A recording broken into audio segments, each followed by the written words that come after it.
rather I should say good afternoon to you all. I am Isabelle Tsakok. I'm a senior fellow, and I work on agriculture, food security, and poverty reduction policy issues. I think we all found ourselves in an unusual situation. We are all witnessing an unprecedented hit to our world as we know it. It's like getting hit by a tsunami. So we are all struggling to survive and to understand how best to respond. The agriculture and food security system, I will call it for short, the agri-food system, is a very long and complex chain that is struggling to operate. Because it is such an important component of the daily fabric of our life, it is very vulnerable too. So in my presentation, we shall have a glimpse of this complex and unfortunately very vulnerable system. And we'll look at the emerging environment all around that we find ourselves. Much of what is said, you already know because everybody is witnessing it. Especially if you're in one of these countries where the agriculture and food system is very weak. The weaknesses will become very obvious very soon. At a local level, you'll probably witness panic buying. The shelves are empty. We have it here in America too.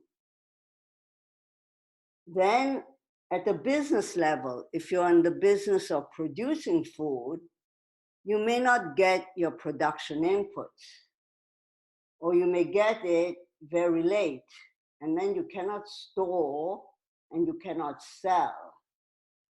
Now, storing and selling is the lifeblood of business. And if you cannot do it, you're in big trouble. At the national level, you may find that your partners are not able to either give you cash or credit. Without money, what can we do? Not much. So we wondered, is this world coming to a halt? It often seems that way, but it isn't really. So now let's look at the presentation. I mean, in this presentation, the most important word is we have to be humble. We know very little. We are all floundering around and trying to make sense. The first point I want to make is the fate of the agriculture and food security system depends on the emerging world environment, which is changing like every minute. But one thing that is very clear, this COVID-19 has made it starkly clear of the close interdependence of our world and how closely we are knit through the value chains. It's really like a wildfire. It has circled around the entire globe within 1 or 2 months. Agriculture and food security is totally captive to this fast deteriorating environment. So we're trying to understand what COVID-19 pandemic is doing to our world. And we're trying to figure out how we are responding and how we should respond to this calamity. I like to think of this pandemic like a giant wrecking ball to the entire global system. I looked at the World Bank Commodities Market Outlook, April 2020, very recent. The first point it makes is the longer the pandemic freezes the global economy, the longer with the gloom and doom. And that is a key problem we have, is uncertainty. So specific quantitative predictions will be quickly outdated. All we can see is, so far, agricultural prices are expected to hold steady, but supply chains for fresh produce have already been disrupted. For example, fresh cut flowers out of Kenya. They're in big trouble. And again, as in the crisis of 2008, countries are restricting food exports to protect their own consumers. For example, Vietnam on rice, or Russia for wheat, and other countries are panic buying, like the Philippines on rice, which it did also in the 2008, which sounds like a long time ago, but people are doing the same thing. As if that's not bad news enough, we have more coming. We have climate change that, if we continue to do what we're doing, will make our planet uninhabitable. I mean, that is a scary thought, especially for young people like you. The IPCC report 2018 has issued what it calls a final call, to limit the temperature rise to 1.5 degrees centigrade by 2050. Not very much time, or else we face severe dislocations, sea level rise, extreme heat, increased frequency of flooding and droughts, food and water insecurity, air pollution, and on and on. Now, achieving this limit will require 45% reduction in carbon emissions between now and 2030.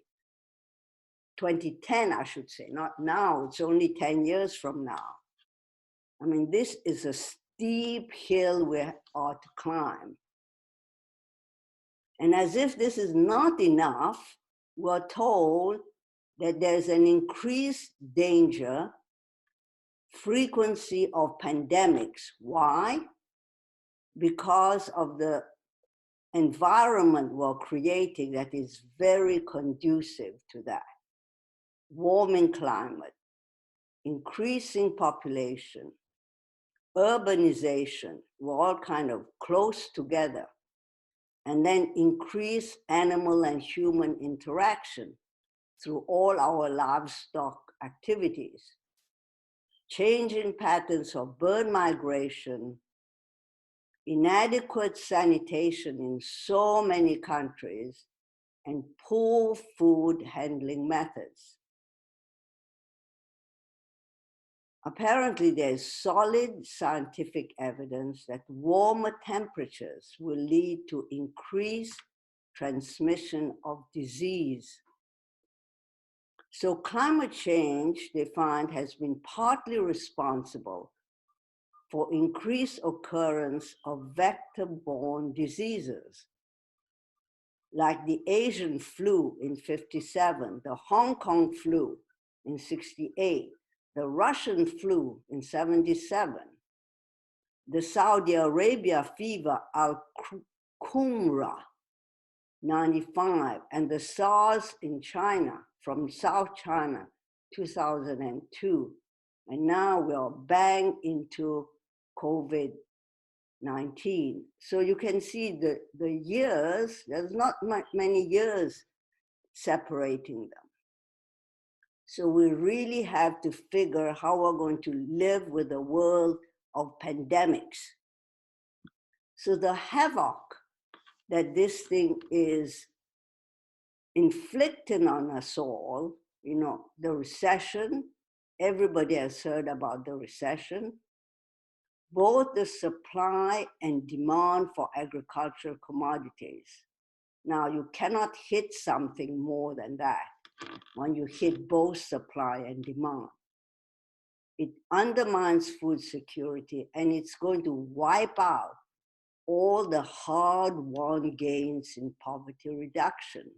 And that is a terrible thought. If you look at WFP, they are adding like 200 million, 300 million people, not to count all the conflicts that's going on, that's driving people out of their countries. Then you have locust swarms. I mean, this is like biblical times, the worst in 25 years, plaguing East Africa and decimating huge areas of their crops. I mean, we should count ourselves lucky we're not in one of these. So instead of giving in to the doom and gloom, I think we should find a silver lining. We should see, how do we get out of it? How can we actually use this opportunity to improve our world? So I turned to historians. And Frank Snowden, he is a professor who specializes in the history of medicine. And he happens to have written a book recently called Epidemics and Society, From the Black Death to the Present. He points out that pandemics have changed the course of history, affecting every aspect of our life, threatening social and political stability. The microbes, they selectively expand and diffuse themselves to explore ecological niches. They will find our weak points. Those niches very much show who we are. So epidemics are a category of disease that seem to hold up a mirror to human beings as to who we really are. So ironically, microbes are going to tell us where we are the weakest. So I think COVID-19 pandemic will be no different. It will be, and it is, a fork in the road for this generation. I mean, this generation is really called upon, not to put it too dramatically, either to save the world or to sink it. Policymakers have already emphasized the urgency of allocating resources to build a better and greener world, which will strengthen public health infrastructure. We all realize now how important it is. Social protection systems, people are just hit out of the blue. Universal access to ICT technologies. People who are not connected are really out there, having no help. Basic research and development. There has been such a cutback on basic research and development, it's really almost criminal now. And the free flow of medicine and food across countries. Instead, we're seeing borders being put up, people gouging prices and so on. I mean, as Snowden said, it does show the worst in us. So what are we going to do? Are we going to behave that way, or are we going to do differently? Now, pandemics and disasters are not new. And a lot of people have told us, that the best way to predict the future is to create it. So this is, in a way, if you look at the silver lining, it's once in a generation opportunity to rebuild the agri-food system. We want it to be more productive and more inclusive, not to have so many poor and miserable people around. We want it to be resilient to climate change. So how do we do it? This is a big job to make it less vulnerable. When it's such a huge system, it can be hit, any chain, any link breaks, and the whole thing breaks. So how do we do it? So I've tried to look around and see who, policymakers or institutions, who have done the best when faced with this enormous crisis. And we find that in our solution, we need decisive national leadership. Governments that flounder around waste enormous time. We see that South Korea, Taiwan, Hong Kong, Singapore, New Zealand, Australia, and they are so close to China, they have responded quickly and effectively. Where countries far from China, like the US, have decided to just drag their feet. These countries have decisive national leadership. They have a vigilant and collaborative public. The public is also very important. A leader is not a leader if it doesn't have followers. And trust between the government and people is essential. These governments have given top priority to public health measures, how to contain it. The first order of business is to contain the virus.